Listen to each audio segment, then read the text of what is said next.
178페이지에 입지이론 갑시다. 자, 먼저 이제 용어부터 해결을 해야 되겠다. 입지하고 입지 선정, 다른 말이겠죠. 그러니까 입지는 위치 또는 장소라는 뜻이죠. 위치, 장소를 뜻하니까 이거는 위치는 공간 엮고서는 성립할 수가 없어요. 그러니까 공간적 개념이면서 위치는 고정돼 있잖아, 그죠? 움직임이 없는 거죠. 이동이 안 되잖아, 그지? 그러니까 입지는 정적 개념입니다. 근데 입지 선정은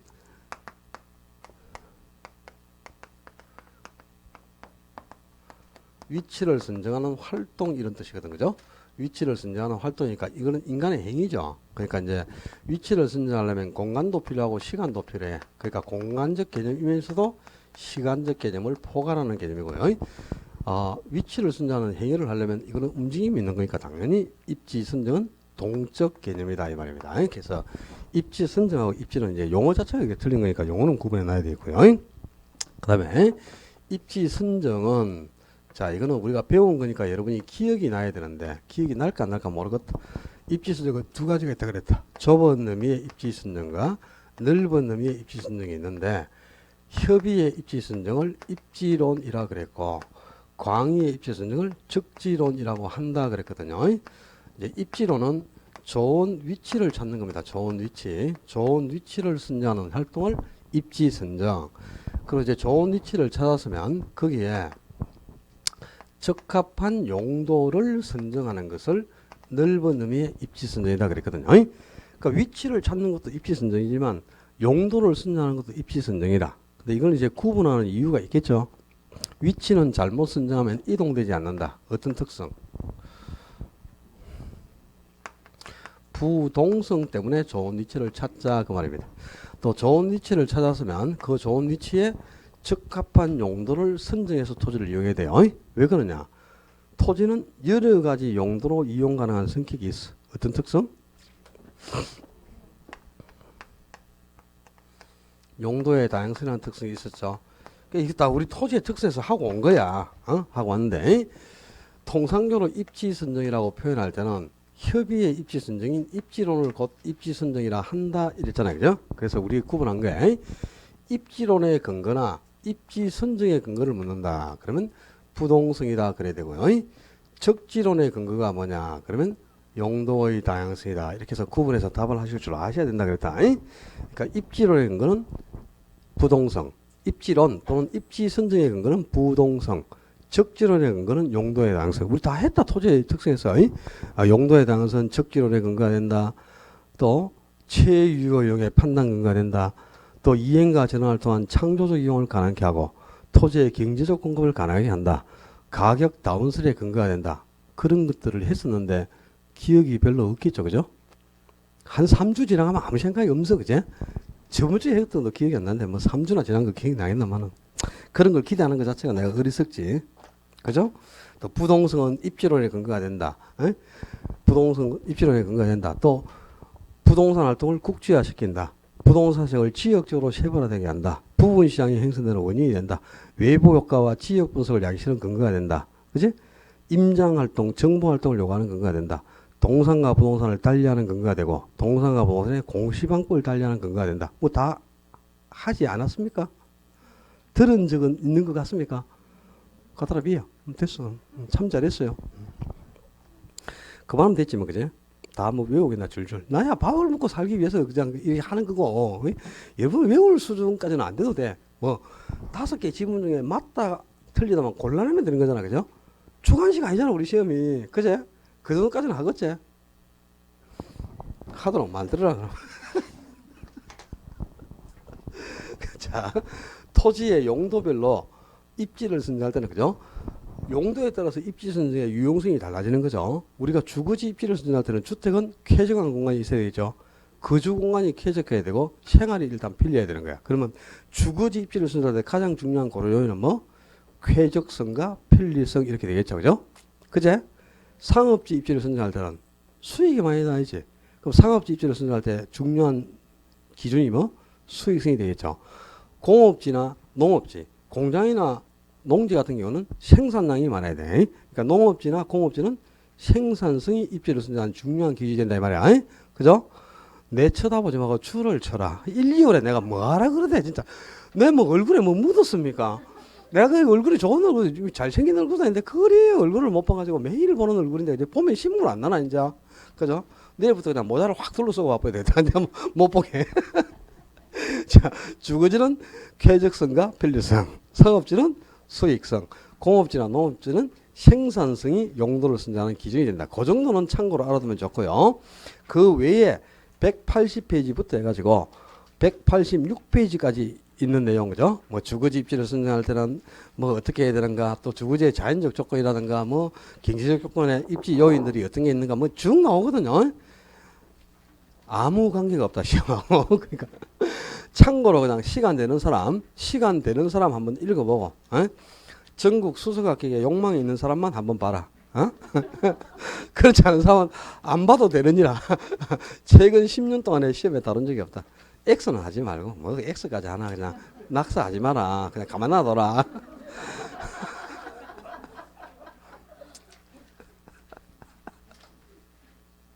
충실하게 X 안 해도 하지 말까 하는데. 나중에 내가 한번 설명할 게 있어요, 거기에. 하지 말라 해도 끝까지 하래요. 187페이지 갑시다. 상권에 관하죠. 아주 중요한 거 나왔어요.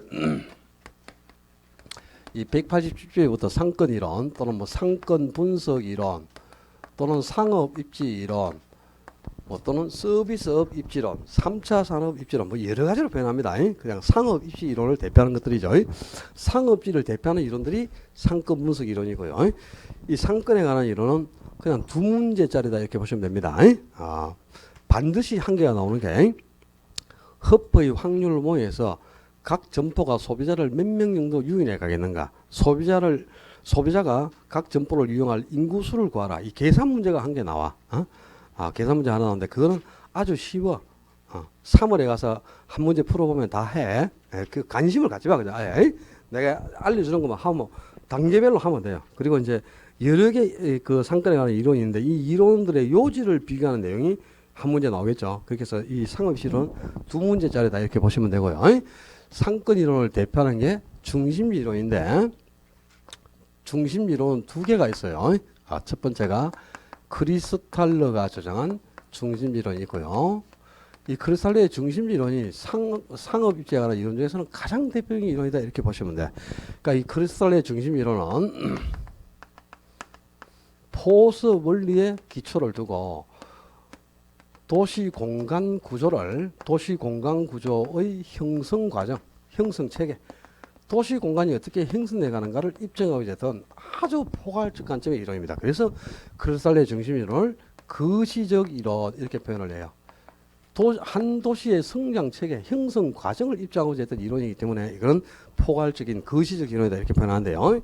중심 이론이 좀 있으면 한 개 더 나와. 허프의 중심 이론 하는 게 있어요. 그래서 중심 이론이 두 개니까 이론 이름이 똑같잖아. 그래서 허프의 중심 이론은 중심 이론이라고도 하는데 확률 모형이라는 용어를 더 많이 써.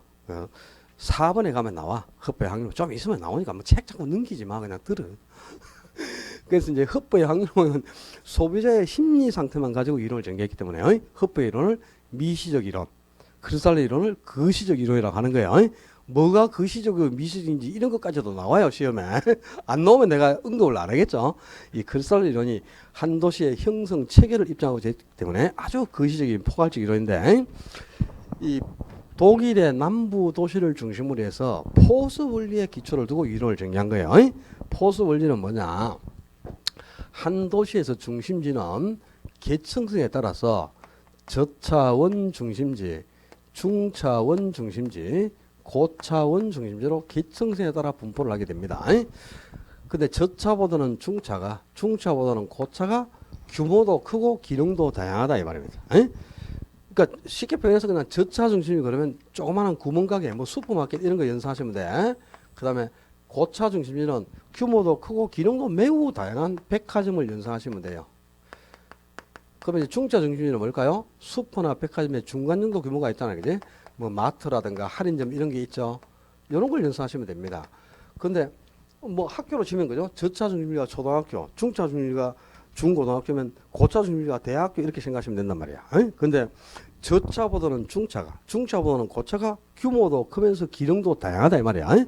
그래서 규모나 기능 면에서 저차는 고차에 당연히 포섭을 당하게 되는 거죠. 그걸 이제 포섭 원리라는 거야. 그러면 그 각 중심지가 포섭을 당하지 않고 생존하기 위해서는 그죠? 가급적이면 저차 중심지 같은 경우는 고차에서 좀 멀찍이 떨어져서 입지를 하겠죠. 그래서 이 중심지가 자신의 생존권을 확보한 상권에 입지를 하면서 그 중심지의 분포도에 따라서 한 도시의 공간이 형성돼 가더라 이 말입니다. 이 중심지의 분포도에 따라서 도시가 어떻게 형성돼 가는지 도시의 형성 체계를 입증하고자 한 거예요. 그러니까 아주 포괄적 관점의 거시적 이론이 중심지 이론인데 이 중심지 이론에서 중심지가 성립하려면 재화의 도달 범위 재화의 도달 범위가 반드시 최소 요구치보다 더 커야 중심지가 성립한다 이 말입니다. 최소 요구치가 더 크다면 중심지는 성립할 수가 없는 거예요. 그러니까 무조건 이제 최소 요구치보다는 재화의 도달 범위가 더 커야 되는데 이 최소 요구치란 중심지가 기능을 유지하고 존립하기 위해서 최소한으로 필요한 고객수 이런 뜻이라. 중심지가 기능을 유지하고 존립하기 위해 최소한으로 필요한 고객이 있겠죠. 그 최소한의 고객수를 최소 요구치라 한단 말이야. 그럼 재화에 도달 보면은 중심지까지 소비자가 이동할 수 있는 최대한의 범위, 이 중심지까지 소비자가 물건을 구매하러 올 수 있는 최대한의 바운다리를 재화에 도달 범위라 하거든요. 근데 최소 요구치보다는 재화에 도달 범위가 무조건 커야 되겠죠. 왜 그런 거 하니까 한번 설명을 한번 해보죠. 자, 여기에 영진고시학이라는 중심지가 있어요. 그죠? 근데 이 중심지가 기능을 유지하고 존립하기 위해서 최소한으로 필요한 고객수가 있겠죠? 자, 요 빨간 범위가 있잖아요. 빨간 범위가 대구시 상인동 지역이다. 상인동 지역이고, 그 다음에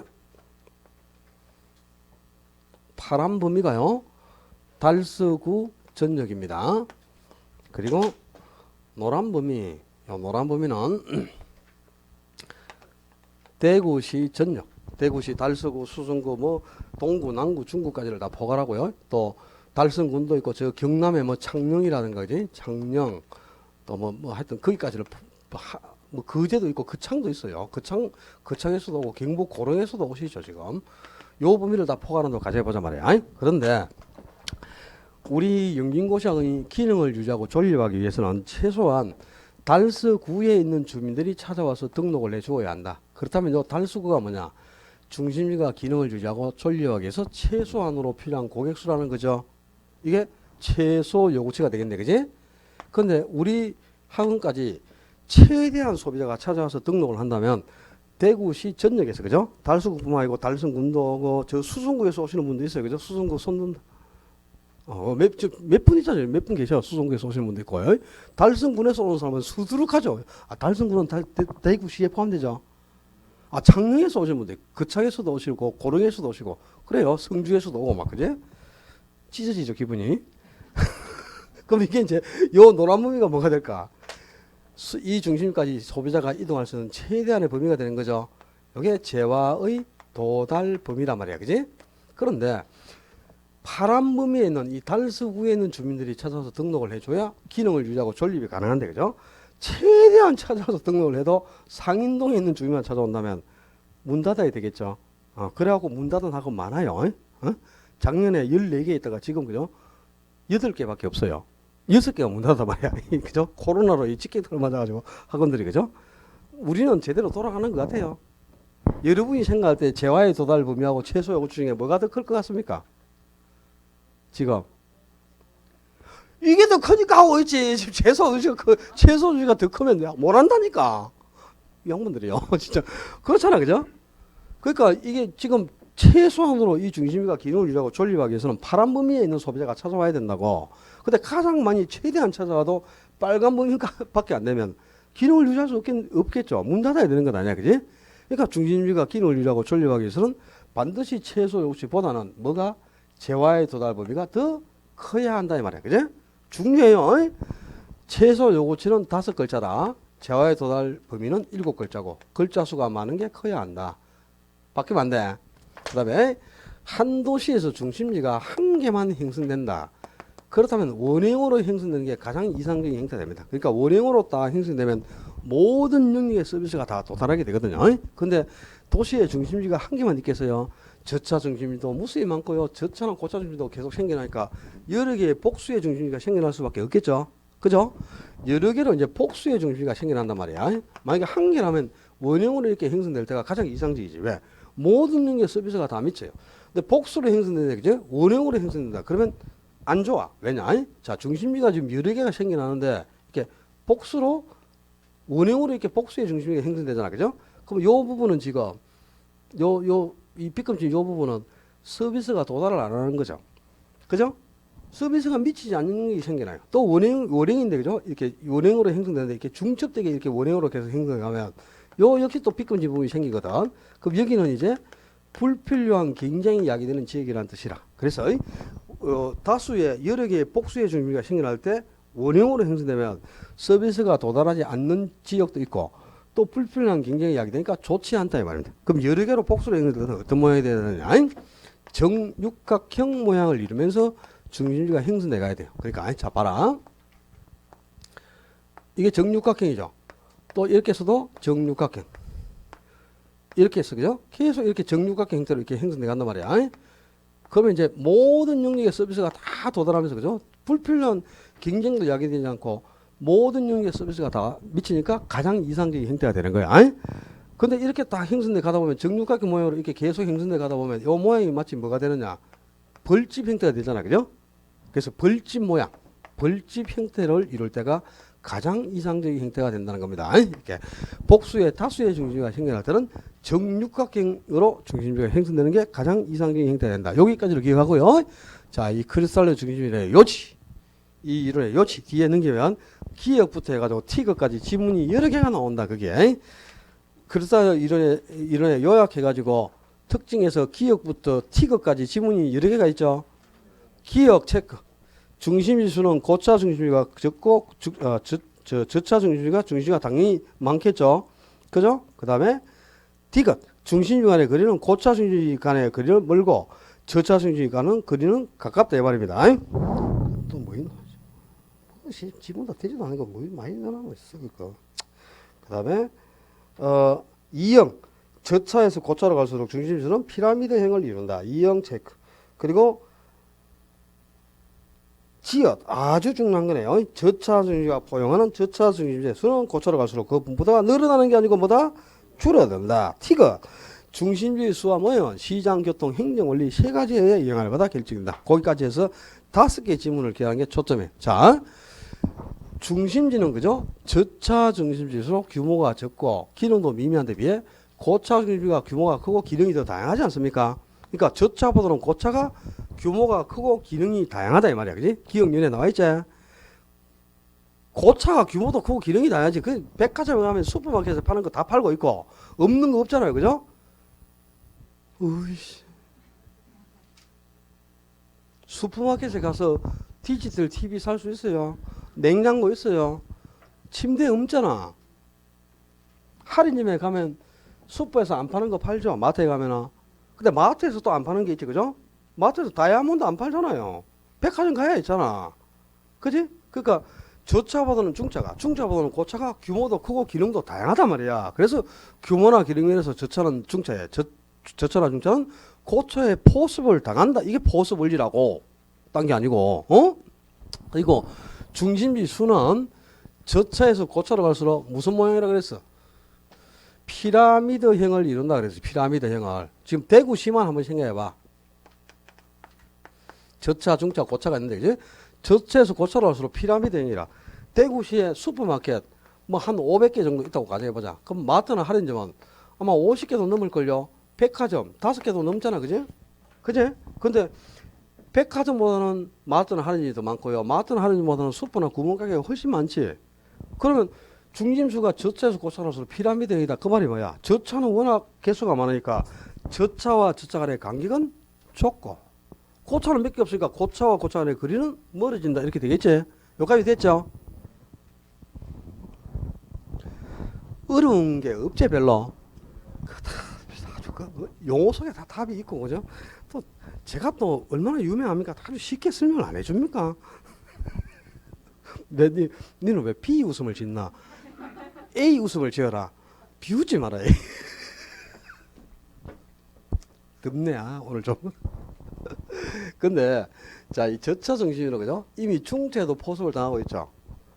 규모나 기능면에서 중체도 포섭을 당하는데 이 중체도 포섭을 당하는 저차 정신이가 고차 근처에 간다.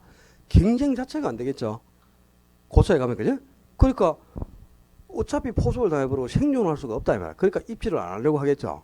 그러니까 아까 제일 중요하다고 체크한 지문이 있지. 그지? 중차 원중심지가 포용하는 저차 중심지의 수는 고차 중심지로 갈수록 분포도가 어떻다? 줄어든다 이 말이야. 늘어나는 게 아니고. 왜? 생존하기 위해서 입지를 안 하려고 하기 때문에 분포도가 줄어든다는 거죠. 그죠? 오케이? 그리고 한 도시에서 이제 중심지의 숫자라든가 위치, 형태, 모형 이게 시장, 교통, 행정 세 가지에서 결정되는 겁니다. 그러니까 각 중심지가 생존하기 위해서는 자신의 최소 요구치를 확보한 시장 상권에 입지를 할 수밖에 없겠죠. 그리고 또 소비자의 이동, 교통, 편의관계에 따라서 중심지의 위치나 형태가 달라지고요. 그 한 도시의 행정 계획에 의해서도 중심지의 위치나 형태가 달라져요. 그러니까 예를 들어서 뭐 저기 공업지구로 지정됐는데 백화점이 입지할 수 없는 거죠. 도시계획, 행정계획에 따라서 용도 지역별로 입지가 결정되는 것 아닙니까? 그래서 중심지의 수와 모형은 바로 이 세 가지에 의해서 영향을 받아 결정된다. 그러면서 이 각 중심지가 자신의 최소 요구치를 확보한 상권에 입지를 하면서 그죠? 그 중심지의 분포도에 따라서 한 도시가 어떻게 형성돼 가는가 그걸 입증하고 있던 아주 포괄적인 그 시제 관점의 이론이 그리스도의 중심 이론이에요. 그리고 이제 두 번째 이론하고 비교해야 될 게 레일리의 소매 인력 법칙. 소매 인력하고 비슷한 말이 있다. 만유 인력. 그러니까 이 소매 인력 법칙은 뉴턴의 만유 인력 법칙을 응용한 거예요. 그죠? 우리 중학교 때 만유 인력 법칙 배웠거든요. 만유 인력 법칙은 두 물체가 있어. 두 물체가 있으면 그 두 물체가 서로 끌어다니는 힘이 어떻게 결정되는가를 인력이 끌어다니는 힘 이런 뜻이다. 인력이. 이 두 물체가 끌어다니는 힘이 어떻게 결정되는가를 입증한 거예요. 근데 그게 어떻게 결정되느냐. 두 물체의 크기에는 비례합니다. 두 물체의 크기에는 비례해서 결정되고 끌어다니는 힘이 두 물체 간의 거리의 제곱에는 반비례해서 결정된다. 그게 만유 인력 법칙입니다. 네, 그런 게 있어요. 두 물체가 끌어다니는 영향력, 그 두 물체의 인력은 두 물체의 뭐에 크기에는 뭐하고 비례. 두 물체 간의 거리의 제곱이다. 거리가 아니고 거리의 제곱에는 반비례해서 결정된다 말이야. 그걸 응용해가지고 그죠? 지금 경쟁하고 있는 두 중심지가 있어. 경쟁하고 있는 두 중심지가 있는데 이 두 중심지가 소비자를 얼마나 끌어가서 자신의 상권을 어느 정도 확보하느냐. 두 중심 간의 상권의 경계점이 어디에서 결정되는가를 입증했던 이론이 소매 인력 법칙이에요. 만약에 A하고 B 중심지가 있어. 근데 이 A하고 B 두 중심지의 크기가 똑같단 말이야. 그죠? 그러면 소비자를 각각 절반씩 딱 끌어가는 거죠. 크기에 비례하니까. 그래서 상권의 경계는 딱 중에서 결정됩니다. 중에서 경계가 결정되는데 이제 크기가 다르다. 그렇다면 이제 경계는 달라지게 되겠죠. A 중심지가 B 중심지보다 2배 정도가 크다. 이 말 2배. 그럼 큰 점포가 상권을 점점 확대해 가지고 소비자를 더 많이 끌어갈 거 아니야. 그지? 그로 상권의 경계는 중앙에서 결정되는 게 아니고 작은 중심지, 큰 게 아니고 작은 중심지에 조금 가까운 지점이 경계점으로 결정이 됩니다. 요 지점이 작은 중심지에 가깝다는 경계가 그지? 큰 게 아니고 작은 중심지에 좀 가까운 지점이 되는데 요 큰 중심지와 작은 중심지 간의 상권 비율이 몇 대 몇이 되느냐. 이게 이제 중요하죠. 지금 A가 몇 배 크죠? 2배. 2배가 크면 요 배수만큼 루트를 씌워라. 2배가 크면 루트 2대 1. A가 3배 크다. 루트 3대 1. 4배가 크다. 루트 4대 1. 100배가 크다. 루트 100대 1 비율이 되는 거야. 그럼 2배니까 루트 2대 1인데 루트 나오니까 또 루트 2의 값은 약 1.4, 1.414잖아. 그죠? 그래서 2배가 크면 1.4대 1. A가 3배가 크죠? 그럼 루트 3대 1인데 루트 3의 값은 약 1.7입니다. 1.7대 1. A가 4배가 크다. 그럼 루트 4대 1이 되겠죠? 그러니까 2대 1 비율이 되는 거야. 오케이? 그럼 A하고 B 점포 간의 상권 비율이 5대 1 비율이 되려면 A가 B보다 몇 배 커야 하는가? 참 신기하다니까. 1 더하기 3은 뭐예요? 4. 근데 4에서 3을 빼면 뭐예요? 1. 이걸 몰라. 똑같은 건데. 루트라는 게 뭡니까? 숫자의 제곱근이 루트다. 2의 제곱이 얼마죠? 2 곱하기 2는 얼마고? 4. 2의 제곱이 루트 4란 말이야. 루트 4. 루트 4의 값이 뭐라고? 2. 그 숫자의 제곱근이 루트가 되는 거야. 오케이? 그럼 5의 제곱이 얼만데? 25. 그럼 루트 25의 값이 얼마? 5. 그럼 5배 그러면 25배 커야 되는데 말이야. 상근이 5대 1 비율이 되려면 25배가 루트 25대 1이 되잖아. 루트 25의 값이 얼마고? 5잖아요. 그럼 5대 1이 된다고. A하고 B 상근 비율이 3대 1이 되려면 A가 몇 배 커야? 그렇지. 9배. 3의 제곱은 9니까. 오케이? 알았는지 뭔 말인지. 배수만큼 루트를 씌운 비율이 상근의 경계가 된다 이 말. 그래서 2배가 크면 약 루트 2대 1이니까 1.4대 1 비율이 되거든요. 근데 왜 이런 비율이 나올까? 이게 중요한 거지. 예? 이 2배가 크면 요 비율이 되는 이유가요. 자, 조금 요 두 중심지의 뭐의 크기. 이게 경제하고 중심지가 그 점포잖아요. 그럼 점포의 크기를 결정하는 건 면적이죠. 그 점포의 면적에 비례하는 거예요. 근데 이 경제하고 있는 게 점포가 아니고 도시일 수도 있어요. 대구시하고 울산시하고는 붙어 있지 않으니까 뭐 예를 들면 부산시와 울산시 인접해 있잖아, 그죠? 부산시와 양산시 경제하고 있을 수 있죠. 도시일 수도 있단 말이에요. 근데 도시의 크기를 결정하는 건 뭐예요? 인구잖아, 인구. 그 인구가 크기를 결정하니까 인구수 또는 점포의 크기에는 뭐한다? 비례. 그리고 두 중심 간의 거리의 제곱이다. 거리가 아니고 거리 제곱에는 반비례해서 결정되더라 이 말입니다. 그래서 이걸 이제 수학적으로 수식까지해서 풀어본 거지. 그러니까 이런 비율이 되더라 이 말입니다. 아니, 자, 아주 중요한 거 레일리는 뉴턴의 만우 인력 법칙을 응용해서 두 중심 간의 상권의 경계가 어디에서 결정되는가를 입증했는데 상권의 경계는 두 중심지의 크기, 즉 인구에는 비례하고 두 중심 간 거리 제곱에는 반비례해서 결정된다. 그래서 상권의 경계는 큰 중심지가 아닌 작은 중심 쪽에 좀 가까운 지점이 경계점으로 결정되는 겁니다. 큰 점포가 아니고 작은 중심지에 가까운 지점이 되는데 2배라면 루트 2대 1, 약 1.4대 1 비율로 상권의 경계가 결정된다. 이게 레일리의 소멸 법칙이고요. 이제 레일리의 소멸 법칙을 그대로 응용해 가지고 레일리가 상권의 경계가 어느 정도 지점에서 결정되는 걸 이렇게 입증을 해 보였죠. 근데 이걸 그저 다시 왜 이런 비율이 나오는가를 수식으로 한 개 만들어 가지고 이 두 중심 간의 상권의 분기점이 어디에서 형성되는가를 입증했어요. 그게 큰 버스, 작은 버스인지 큰 버스인지 지랄 개새끼. 큰 버스의 분기점 모양. 이 분기점이나 경계가 똑같은 거예요. 똑같은 건데 이 큰 버스의 분기점 모양에 따라서 이제 경제하고 있는 두 중심 간의 분기점이 어떻게 결정되는가? 분기점은 요즘 A하고 두 중심이가 있죠. 그러면 A에서 B 두 중심 간의 거리를 1 플러스 루트 큰 중심지의 규모를 작은 중심지의 규모로 나눈 값. 이게 상권의 분기점으로 결정이 됩니다. 근데 요 공식에 이제 대입해서 딱 풀잖아요. 요 공식에 딱 대입해서 풀면 요 답이 딱 나오게 돼 있어요. 왜? 이 답이 나온다는 걸 이렇게 수식으로 만들어낸 게 큰 버스란 말이야. 에이? 그럼 이거 요 공식에 결국 대입하면 요 답이 나오니까 이걸 외울 필요가 없는 거지. 이거 맞추면 되잖아. 배수만큼 루트 씌워주면 되잖아. 그죠? 속이 참 곤란해.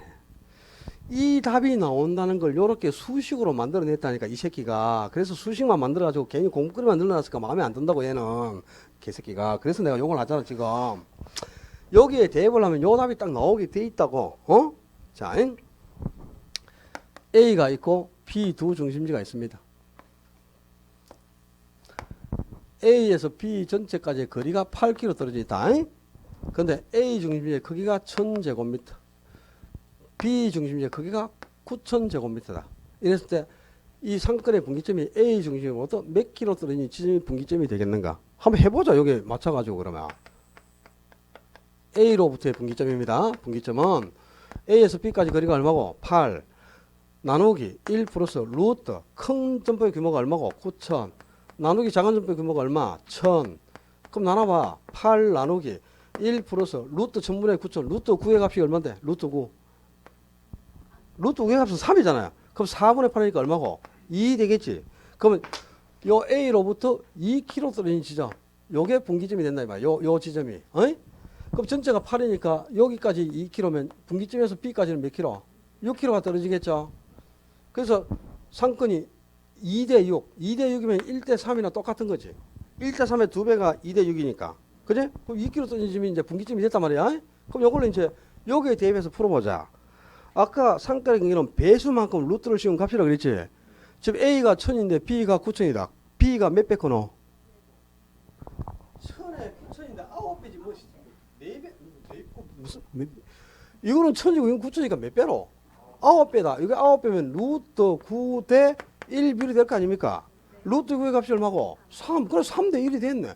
3대 1이니까 이게 전체가 4kg 같으면 3하고 1 해서 4가 되겠지. 근데 8이면 8은 3, 1 합치면 4죠? 4의 2배지. 그럼 이것도 숫자를 2배로 늘리면 되지. 3의 2배가 6, 1의 2배가 2. 그대로 늘리니까 6하고 2 합치면 8kg 되는 것 아닙니까? 그제? 그제? 요 비율이 그대로 나오잖아요. 그러니까 이걸 외울 필요가 없다니까. 그냥 배수만큼 루트를 씌워서 그냥 주먹구를 계산하면 똑같이 나오는 거야, 이게. 안 맞습니까? 증명하면 똑같이 나와, 이게. 그러니까 굳이 이거 외울 필요 없어요. 외울 필요 없고. 마음에 안 들어, 아가. 그러니까 그냥 레일리의 소멸력지만 그대로 좀 잘 기억하면 돼요. 자, 컨버스의 분기점은 레일리의 소멸력을 그대로 응용해서 두 중심 간의 상권의 분기점을 밝힌 이론이다. 이렇게 기억하면 돼요. 그리고 네 번째, 이거 아주 중요하다, 이제 허프의 중심 이론인데, 이 중심 이론이 크루살레의 중심 이론하고 허프의 중심 이론 두 개란 말이야. 그지? 구분이 안 되죠. 그래서 구분하기 위해서 크루살레 이론은 중심 이론이라고도 합니다. 근데 허프 이론은 중심 이론이라기보다 확률 모형이라는 용어를 더 많이 쓴다 이 말입니다. 그러니까 허프는 소비자의 심리 상태를 가지고 확률적으로 이론을 정했어요. 아니? 확률론의 근거를 두고 이론을 정했는데, 이 허프는 대도시의 소비자다. 아니? 소도시가 아니고 대도시의 소비자들이 어떻게 확률적으로 물건을 구매하는가. 대도시에 거주하는 소비자의 개성을 본 겁니다. 개성 또는 소비자의 행동과 태도, 여기에 주안점을 둔 거야. 소비자의 행태에 주안점을 두고 이론을 정했는데, 대도시에 거주하는 소비자들이 어떻게 물건을 구매하는가, 소비자의 행동과 태도를 보니까 소비자들은 거리는 가까운 걸 좋아해요. 거리가 가까우면 편리하고 교통 비용을 절감할 수 있지 않습니까? 그지? 그리고 또 점포의 규모는 클수록 선호하더라. 거리는 가깝고 규모가 큰 점포를 선호하는 경향이 높다 이 말이에요. 왜? 규모가 크면 클수록 다양한 기능을 취급하고 있잖아요. 그러니까 저차 중심지에서 취급하지 않는 물건을 고차에도 취급하죠. 그래서 이제 요 소비자의 심리 상태를 딱 보고 소비자가 어떻게 물건을 구매하는지, 소비자의 행동과 태도, 이 소비자의 개성을 보니까 거리는 가까운 걸 선호하고 규모가 큰 점포를 선호하는 경향이 높더라 이 말입니다. 그러면 자, 같은 거리에 여러 개의 중심지가 있다면 뭘 선택하고? 거리가 같은 게 여러 개가 있으면 규모가 큰 걸 선택하겠지. 규모가 똑같은 점포가 여러 개가 있으면 가장 가까운 점포를 선택한다 이 말이야. 그렇겠죠?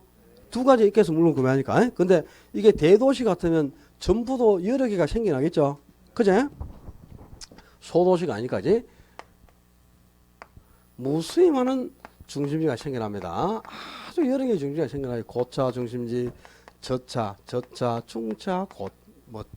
저차, 또 중차가 너무 많이 나오면 안 돼. 저차가 많아야지. 중차, 막 이렇게 별별 중심지가 다 생겨나. 근데 소비자가 지금 여기에 거주를 하고 있어요. 대도시 소비자의 거주지입니다. 근데 이 대도시에 거주하는 소비자들이 어떻게 확률적으로 물건을 구매하는가를 봤지. 근데 첫째는 거리가 가까운 걸 좋아한다. 그지? 그지? 그리고 또 규모가 큰 걸 좋아했잖아. 그지? 그래서 첫째는 가까운 점포를 좋아하니까 가장 가까운 곳에서 상품을 선택하는 경향이 높다. 이 말. 가장 가까운 곳에서. 그런데 규모가 큰 점포일수록 다양한 기능을 취급하고 있죠. 그래서 이 규모가 큰 고차 중심지가 적당한 거리에 위치하고 있다면 이 인근에 있는 가까이 있는 저차 중심지를 지나쳐서 고차까지 가서 물건을 구매한다 이 말입니다. 적당한 거리에 고차 중심지가 있다면 인근의 저차 중심지를 지나쳐버릴 가능성이 크다는 겁니다. 그래서 여기를 지나쳐버리면 여기는 상권이 형성될 수가 없겠지. 그래서 여기도 이제 공통적으로 하나의 상권으로 형성되려면 이 소비자가 뭘 좋아하느냐, 소비자의 기호, 또 소비자의 소득 수준이 어느 정도가 되느냐, 또 소비자가 이동할 수 있는 교통 편의 관계가 어떻게 되느냐, 이런 것들을 참작해서 이 소비자들이 원하는 상품을 여기도 취급하라는 거야. 소비자가 원하는 상품을 여기도 취급해라. 그러니까 디지털 TV를 사기 위해서, 그죠? 여기 갔더니 없어요. 지나쳐서 여기 가야 되겠지, 그지? 근데 여기 가도 디지털 TV가 있다면 여기 가지 멀리 갈 이유가 없잖아요. 그래서 이 소비자의 소득이나 기호 이런 것들을 참작해서 소비자가 원하는 선택된 상품을 취급하라, 여기도. 그러면 이런 데 가서 물건을 구매한다. 그러면 공통적으로 한 개의 상권이 형성될 수 있다. 이게 바로 흡보의 확률 모형. 그러니까 이제 흡보는 대도시에 거주하는 소비자들이 확률적으로 어떻게 물건을 구매한가를 봤죠. 그죠? 그래서 소비자의 심리 상태만을 가지고 이론을 전개했단 말이야. 그래서 이거는 소비자의 마음속만을 들어보고 전개한 이론이다. 그래서 좁은 관점의 미시적 이론 이렇게 표현하는 거야. 그러니까 아까 글살의 이론은 그 중심지의 분포대에 따라서 한 도시가 어떻게 형성되는지 형성 체계를 입증했으니까 그 시적 관점의 이론인데 비해 흡보는 소비자의 심리 상태만을 반영해서 이론을 전개했기 때문에 미시적 이론이라고 표현하는 겁니다. 자, 그럼 흡보에 따른다면 중심지 크기가 좀 적더라도 거리가 가까이 있다면 소비자를 끌어갈 수 있겠죠. 그죠? 그리고 또 좀 거리는 멀리 떨어지더라도 규모가 크다면 역시 소비자를 끌어갈 수 있다, 이런 뜻이네. 그지? 그렇죠? 그러면 이제 이 각각의 중심지가 소비자를 몇 명 정도 끌어가느냐 이 말입니다. 소비자를 각각 어느 정도 끌어가느냐. 소비자를 끌어가는 힘, 고객 유인력. 다른 말로 소비자를 끌어가면 이제 자신의 시장을 그만큼 점유하니까 시장 점유율 똑같은 말이야. 이게 어떻게 결정되느냐. 자, 이 흡보의 확률 모형도 역시 뉴턴의 만유인력 법칙을 응용한 거하고 똑같아요. 아까 만유인력 법칙은 중심지의 크기, 인구에는 비례해서 결정되고 거리의 제곱에는 반비례해서 상권의 경계가 결정된다 그랬죠. 똑같은 겁니다. 자, 이 각 중심지의 크기에는 비례하는 거야. 중심지의 크기. 중심지의 크기가 뭔데요? 면적이죠. 상점이라면, 그죠? 상점의 면적 또는 도시라면 뭐? 인구가 되는 거 아니야. 여기에는 비례하고 뭐에 거리의 뭐에 반비례한다 그래서 제곱에, 그지? 그래서 상점의 크기를 거리 제곱으로 나눈 값이 각 점포가 소비자를 끌어가는 유인력이 되는 거예요. 그런데 실제 이제 이 제곱이라는 거는 이 제곱은 마찰 계수인데요. 대부분 마찰 계수는 대부분 2가 나와요. 1이 나올 때도 물론 있지만 대부분 마찰 계수는 2니까 그냥 거리의 제곱하고 통용한다, 이렇게 생각하시면 돼요. 그러니까 레일리의 소매 엘리프하고 똑같은 거야. 공식을 만들면 비례하는 게 분자에 반비례하는 게 분모에 가게 되는 거예요. 중심지 크기는 비례하고 거리 제곱에 반비례한다 그랬죠. 그거하고 똑같잖아요. 레일리의 소매 엘리프에 따라서 소비자를 몇 명 끌어가겠는가, 이 각 점포가 소비자를 몇 명 끌어가겠는가를 계산하라.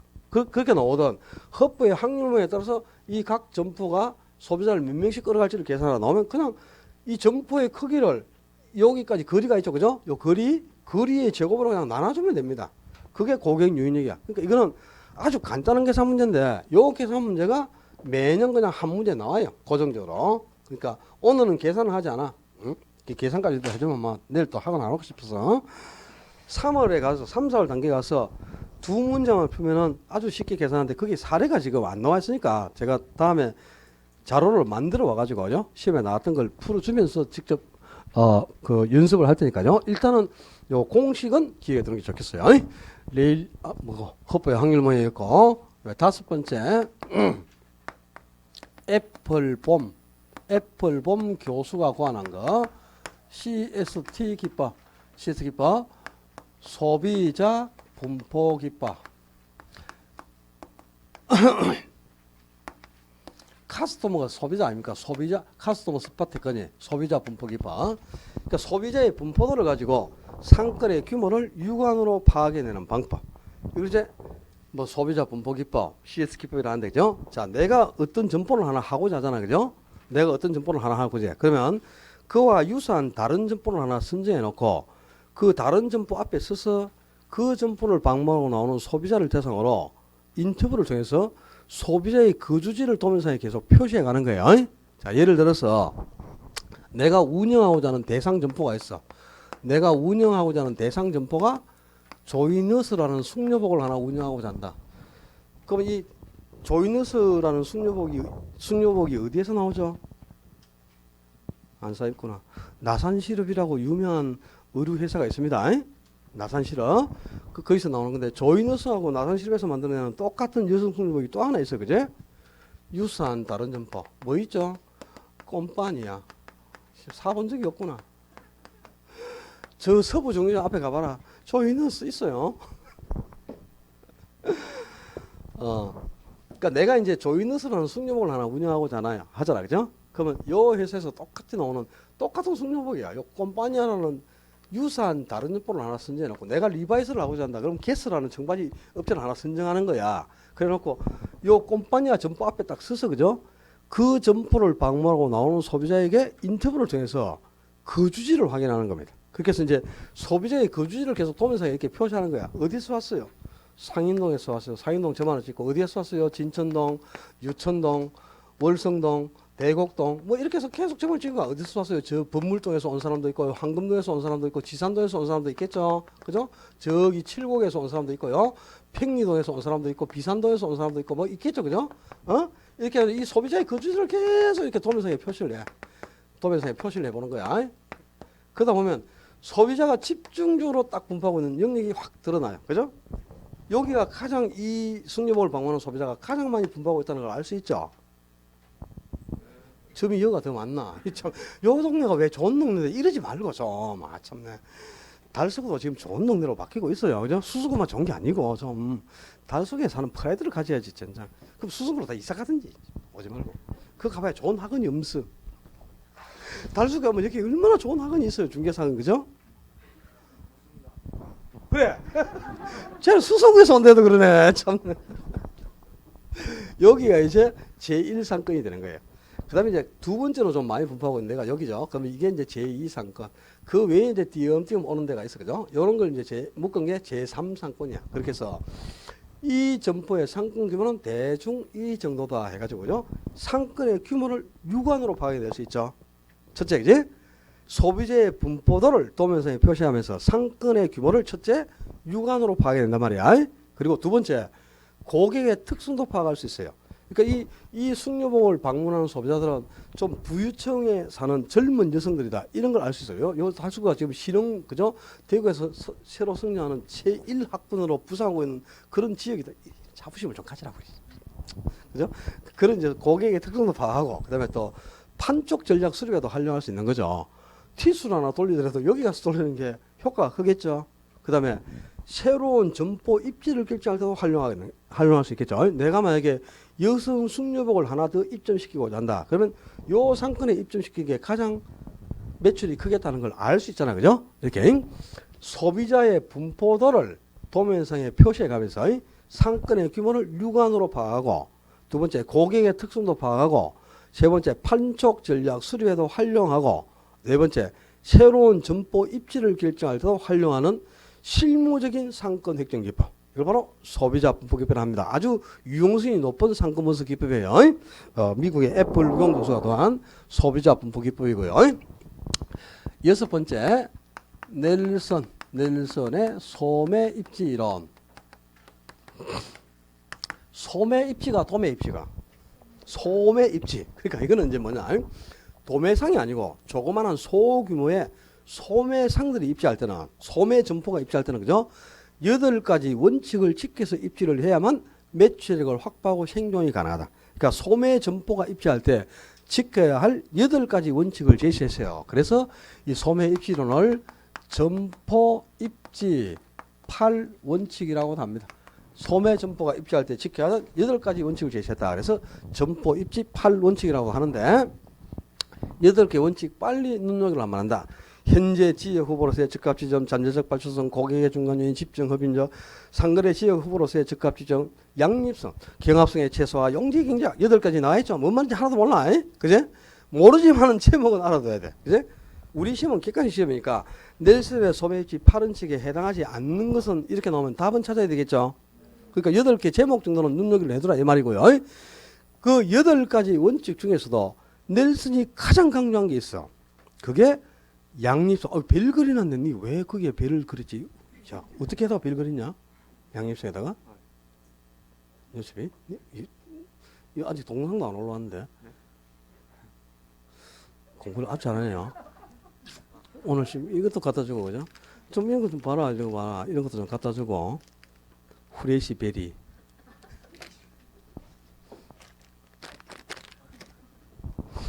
저도 먹지도 않아요. 주전부리 일치 안 하거든, 진짜. 저런 거 안 먹는데. 받아가지고 내가 남을 다시 출원하니 있더라도 받는 것 자체가 일단 기분 좋잖아, 그죠? 그죠? 먹을게. 아이, 그 수강생이 주면 뭐 양재물이라도 성입니다. 그럼 그냥 벌컥벌컥 마셔야 되는 거지. 그걸 또 주는데 성의를 주는데 그걸 안 먹을 겁니까? 난 주면 다 받아 먹습니다. 주는 대로 받아 먹는데. 하여튼, 감사네, 그죠? 지난주에 확실히 한마디 하니까. 중개법보다는 개론이 훨씬 더 묵직한 과목인데, 그죠? 너무 교탁이 허전하더라고, 그동안에. 그죠? 다음 주도 내가 계속 지켜볼 거예요. 귤을 갖다가 한 보따리나 싸우더만 저끼리만 먹고, 그죠? 한 개도 안 갚죠. 깍쟁이들. 그죠? 여기 이제 8가지 원칙이 있어. 근데 8가지 원칙 중에 넬슨이 가장 강조한 게 있어. 그게 이제 양립성인데, 이건 아셔야 돼요. 양립성. 양립이라는 말은, 그죠? 함께 선다 이런 뜻이거든. 함께 선다 이런 뜻인데 그게 이제 무슨 말이냐면 자 인접하고 있는 두 점포가 있잖아요. 이 두 점포가 함께 서로 고격을 줘봐서 같이 생존하라 이 말입니다. 예를 들어서 A 점포하고 B 점포가 서로 인접하고 있죠. 그죠? 그럼 A 점포에 왔던 고객이 B 점포에도 가고 B 점포에 왔던 고객이 A 점포에도 가서 물건을 구매한다. 그러면 서로 고객을 주고받죠. 고객을 주고받으면 함께 생존한다 이 말이야. 이걸 양립이라는 거야. 인접 점포 간에 고객을 주고받는 현상, 양립성이란 이런 건데 어떻게 하면 그럼 고객을 주고받을 수 있느냐? 이 인접하고 있는 두 점포가 보완제를 취급하라 이 말. 대체제가 아니고 보완제. 자, 우리 그러니까 이제 앞에서 배운 게 뒤에 다 나오고 하니까 앞부분이 정리가 돼야 뒤도 쉬워진다고 그리 얘기를 했잖아, 그제? 대체제 보완제 했잖아, 그죠? 대체제는 두 재화가 만족도가 비슷해서 서로 대신 구매할 수 있는 두 재화를 대체제라고 그랬고 보완제는 보완이 이루어지니까 함께 사용할 때 더 큰 만족을 주는 제하죠. 커피와 프림처럼. 그러면 이제 A 점포가 커피를 팔아라. 그럼 B 점포는 프림 팔아라 이런 뜻이라. 그럼 커피 사러 왔다가 프림 사러 가고 프림 사러 왔다가 커피 사러 가겠죠. 그럼 서로 고객을 줘갖고 함께 생존한다 이 말입니다. 그래서 소매 점포는 8가지 원칙을 지켜서 입지를 해야만 매출액도 확보하고 생존이 가능하지만 그 8가지 원칙 중에서 가장 넬슨이 강조한 게 바로 양립성이다.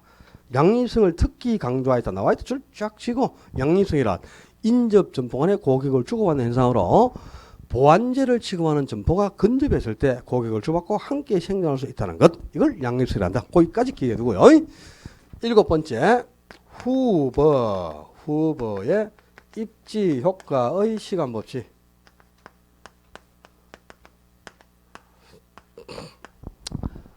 좋은 상호 입지는 반드시 효과가 나타난다 이 말입니다. 효과가 나타난다는 말이 뭐야? 위치가 좋으면 그죠?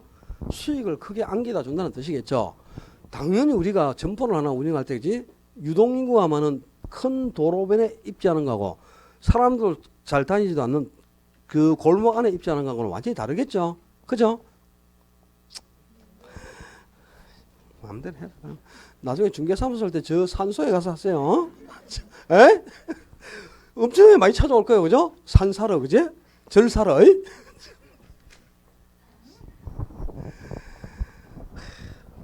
위치가 좋으면 당연히 효과가 크게 나타나. 그러니까 위치가 좋고 입지가 양호하다면 반드시 수익을 크게 안겨다 준다. 근데 그게 개정과 더불어 즉각적으로 발생하는 현상은 아니다 이 말입니다. 문만 열었다고 그 다음날부터 바로 수익이 크게 나타나는 건 아니라는 거죠. 입지 효과는 반드시 나타나는데 그게 충분한 시간적 여유를 두고 나타나는 거야. 충분한 시간이 흐른 후에. 그래서 입지 효과의 시간 법칙이라는데 그지? 위치가 좋으면 당연히 수익도 크죠. 근데 문 열자마자 바로 그때부터 수익이 커지는 게 아니라고. 왜? 왜 그럴까? 왜 충분한 시간이 흐른 뒤에 나타나겠어? 오늘부터 딱 장사 시작하면 그냥 바로 매출이 커지겠어요. 거기에 점포가 입지했다는 걸 소비자가 인지하는데도 어느 정도 시간이 필요하다 이 말이야. 안 그렇나? 그죠?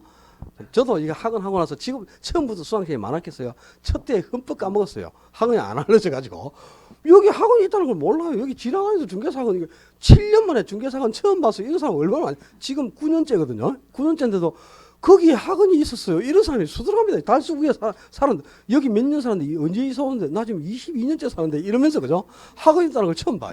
이런 늘 지나다니면서 그죠? 대곡동 살다 그러더만 참 그 정도로 왜 관심이 없다는 거죠. 그러니까 소비자가 이 위치에 점포가 입지했다는 걸 인지하는데도 시간이 필요하다 이 말이야. 그래서 입지 효과는 반드시 나타나겠죠. 위치가 좋으면 수익이 크죠. 근데 그게 개정과 더불어 즉각 발생하는 것은 아니고 충분한 시장의 여유를 두고 나타난다. 그래서 입지 효과의 시간 법칙 또는 상업 입지의 시간 법칙이라고도 합니다. 용어 속에 이건 답이 있으니까 그죠? 충분히 정리할 수 있는 내용이에요. 그리고 이제 뒤에 넘기면 점포의 유행과 입지 해가지고 공간균배 원리라는 게 나왔죠. 피터의 공간균배 원리. 이 공간균배 그까지 다 하고 다 상업지를 다 끝내야 되는데 칠판이 없으니까 그냥 치우고 좀 쉬었다 치우고 갑시다. 요 공간균배 원리부터는 칠판 좀 닦고 조금만 쉬었다 합시다. 수고했습니다.